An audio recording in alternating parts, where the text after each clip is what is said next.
Morning class. Okay, for today we will continue the lesson number 3. So para sa lesson number 3, after we generate patterns and find terms in a sequence, ngayon we are going to find the end term of a sequence. So kung nung nakaraan kinuha natin yung mga sequence gamit yung general term, ngayon baliktad naman. Ang gagawin natin, we are going to get the end term or the general term given yung isang sequence. So paano ba yon? So how are we going to find the general term of a sequence? So ito yung mga steps. Step number 1, study each term.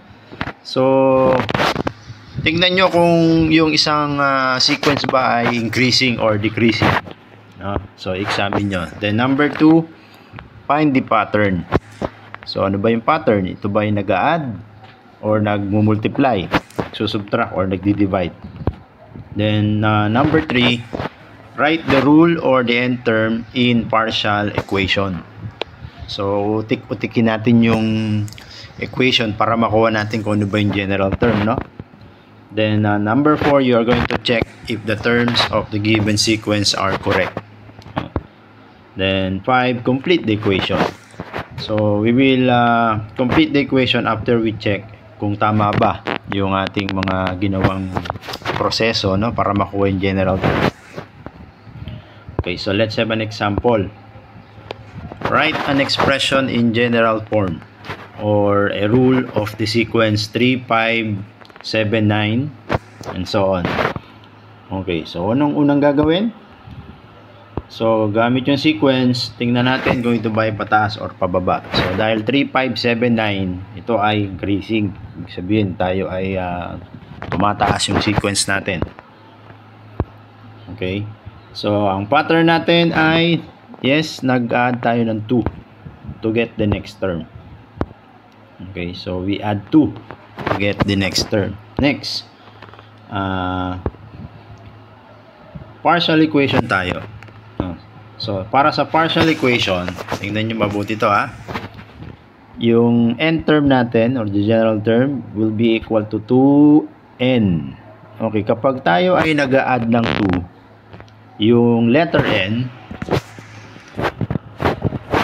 na yan, multiply natin sa kung anong number yung ina-add natin. So ang ina-add natin dito ay 2. So ibig sabihin we multiply it by 2, no?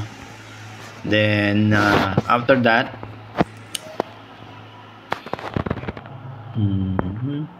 so try natin kung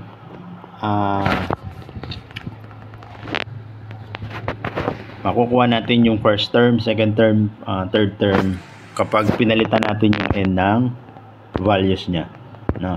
Halimbawa, first term 3, no? So kung 3 yung first term natin, kapag pinalitan natin yung 1 ng pag pinalitan natin yung n ng 1, so that's equal to 2 times 1, no?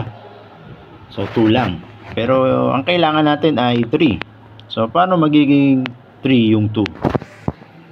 Yes, mag-add tayo ng 1 yun para makuha natin yung 3, no? So yung ginawa natin sa partial equation, yung 2 times n first term, pinalitan natin ng 1 yung n, at nakita natin, dagdag tayo ng 1 para makuha natin yung first term na value ng 3.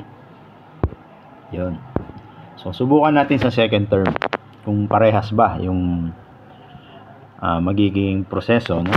So, kapag yung second term ay pinalitan natin ng 2 yung n, so magiging answer ay 4. 2 times 2 is equal to 4. So ilan ang kailangan para maging 5 yung 4? Yes, parehas, no? Mag-add din tayo ng 1. So dun sa dalawa na yon, kita natin parehas yung pattern, no? Mumultiply sa 2 yung n, tapos dadagdagan ng isa. So try pa natin yung third term. 2 times 3. 2n, 2 times 3. So 6, kulang pa rin ng isa. So dadagdagan din natin ng isa. Yun, partial equation. Then yung pangapat, 2 times 4, 8.